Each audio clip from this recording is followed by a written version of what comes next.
6 months. It has been 6 months, and we gotta talk, right? So this is the phone that's going to cost you $1,200, and typically when we're thinking about iPhone 16 Pro Maxes, right, we're thinking of phones that are sort of promised and delivered to us as like the best of the best phone that you can possibly get on the market. That's how it's marketed, right? As someone who owns a MacBook Pro right over here, and who also has an entire stack of different iPads. My iPad Pro got me all the way through graduate school. What I can say is that 6 months later, the iPhone 16 Pro Max just kind of falls short in a number of different ways. Now, of course, I'm not gonna lie to you guys and say that absolutely everything is wrong with the iPhone 16 Pro Max. That flat out would just not be true. I'm actually going to give you guys an example of a huge benefit of the iPhone here. So I actually just did a review on the Eureka J15 Pro Ultra. It was a sponsored video, genuinely a really good product. However, Marie and I already have the Dream X50 Ultra, and so I'm going to sell this one because it is still newer. I can get better return on it, and so I actually opted to use my iPhone as the phone that took pictures to put on eBay as a listing, because I know that the iPhone is one of those phones that you can just pick up really quick, snap a quick picture, and it's going to look good, and you can just post it. And it's one of those things. I'm going to talk more about the cameras a little bit later, but more just so you guys know I'm not on the hate brigade of the iPhone 16 Pro Max. Definitely great in that way. Right, because I mean, flat out on a day-to-day basis, there is a lot that the iPhone 16 Pro Max does do really well in terms of like everyday usage, and that's why it's such a popular device. When I'm using the iPhone 16 Pro Max, there are a number of concessions that I feel like I'm consciously having to make on a day-to-day basis when I'm using this, and that just simply should not be the case for a phone that you're spending $1,200 on. But I'm gonna break down for you guys the ins and outs, the ups and downs, and in my time using it, so you guys can know if this is going to be the best fit for you, the way that it has and hasn't been for me. If you guys are new here, my name is Dave, and this is where tech meets lifestyle. One of the things that absolutely no one can take away from the iPhone 16 Pro Max is that battery life. For example, right, I have my Galaxy Fold 6 right here. I love this phone for a number of different reasons, but this is a phone that battery life-wise just flat out is not dependable. I know I have to charge this at minimum once per day. The iPhone 16 Pro Max, I really don't have that worry. The only thing I would say is that having faster charging in those instances when you forget to top up overnight, say like the Galaxy S25 Ultra that has the 45-watt charging, or the OnePlus 13 that just has like mind-blowing charging capabilities. Right, and the OnePlus 13 costs a few $100s less, so having that additional capability on this would be really nice. But suffice to say, battery life is something you really don't have to worry about pretty much ever. I do think it is great that Apple actually tried to make a step forward in innovation, adding that physical camera button to the body of the phone to give you more tactile experience. But in my experience, when it actually comes to implementation, I find that this is just slower enough that I still would just prefer, flat out, to just use the scroll wheel. I mean, it's just faster. I just click the button right here. Where here, this does work.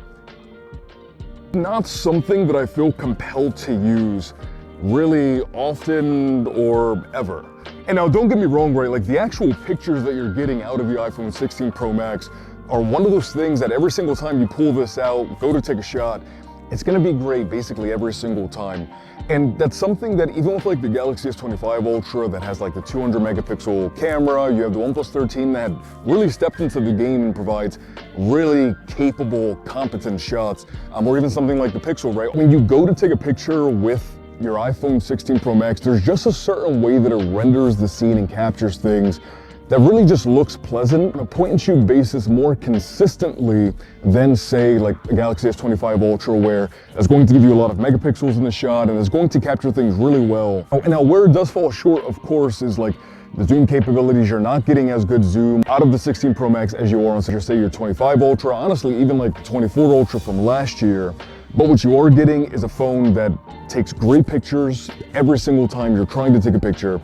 And the log format video that you're getting on this looks absolutely amazing. That was one of those things that when the log format video first came out on last year's iPhone, I was absolutely blown away by how good that looks and the way that it captures colors and like the highlights and the shadows, and the way you're able to color grade things looks amazing. And so on that front, your iPhone 16 Pro Max is not going to fall short for you. And if you're like me and you want faster USB-C cables, power bricks that are not bulky and are very compact, can fit basically anywhere, and wireless chargers that are not going to make your phone hot and do a good job of actually keeping things cool, Taurus has an entire suite of different accessories. They have their Polar Circle wireless charger, which has a more effective cooling system. It uses a cooling plate with fan cooling alongside their AI chip for smart temperature control, and 214 separate heat conducting parts. What's great too is that it also has a versatile stand that allows you to charge while both in horizontal and vertical positions without affecting your ability to game or watch any videos or movies that you're watching. And you also have their Ice Nano Fold Pro, which is both compact and stylish, with a nice compact mini size and lower charging temperatures by 50 degrees Fahrenheit, allowing for rapid charge. And the reason less heat is important is because phone batteries do not like heat that can impact battery life, and so having a charger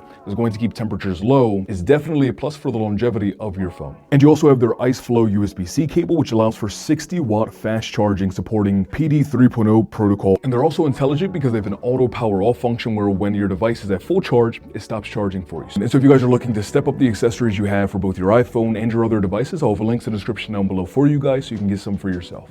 So AI has become one of those like the big buzzword things. And at first for me, it was like a little bit annoying the way it probably has been for you guys.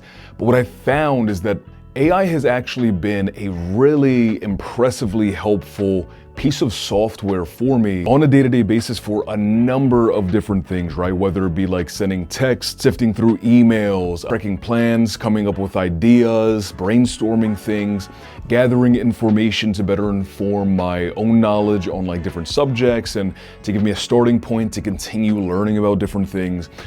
And for the most part, AI is something that I have not really been able to feasibly use on a day-to-day basis the way that I would like to on my iPhone 16 Pro Max. And in my comparison review between the 16 Pro Max and the Galaxy S25 Ultra, I gave kind of like a live demo for you guys, breaking down, giving the same exact prompts, the same exact questions, in the same non-linear kind of format way to both the Galaxy and the iPhone. And the iPhone really just was not able to do basically any of the things that I was asking for. Now, I'd be lying if I told you that the AI stuff on here just doesn't work flat out ever. It does work for like some texting scenarios, some email things. But beyond that, even if I'm looking for like a specific type of food place that has specific types of cuisine, it's not really able to do that. Or if I'm trying to put together, say like a fitness plan, right, for what it is I'm trying to do as a football player on a football team. Show me 5 halal restaurants near me. Sure. The iPhone gave me 3 results that are definitely not correct. And on the Galaxy, it gave me 5 different locations that you can actually go eat at that would be halal, right? Gemini there is able to do all of like the real world things that you want and need your phone to do on a day-to-day basis exceptionally well. That might not matter for you depending on who you are, but in terms of features that are advertised, this so far is just kind of missing the mark. And basically every single year, I say that the Pro Max has clearly better speakers than any of the other Android phones on the market. And this year, I was surprised that that's not the case when comparing it specifically to the Galaxy S25 Ultra.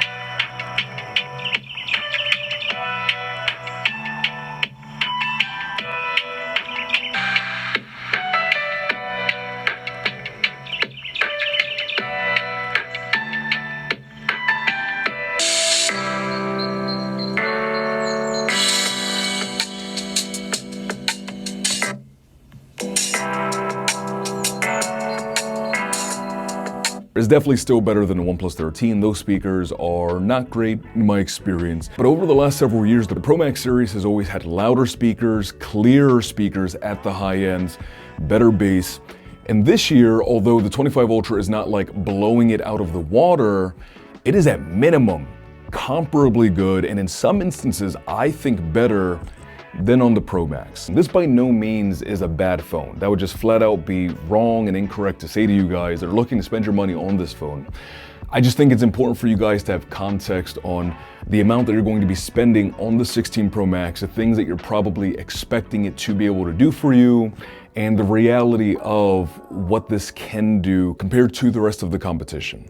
This is still going to be a really good phone. This is going to have really good battery life. You can take this in pretty much any setting to take pictures and video, and you're going to get really good results with very little work. Battery life flat out is just something you're not going to have to worry about. And then of course you have all of those social elements with iMessaging friends and emojis and the games that you can play, which as someone who typically mainly uses Android phones for my daily phone of choice, I do wish I could play those phone games with my friends as well, like built right into the Messenger. I think that's really cool. If you guys have any other questions, please let me know in the comment section down below. I really hope that you enjoyed the video, that it could be helpful for you guys. May you have a fantastic remainder of your day, afternoon, or night, depending on the time as you are watching this. And as always, peace, love, adios, bye guys, and have a great day.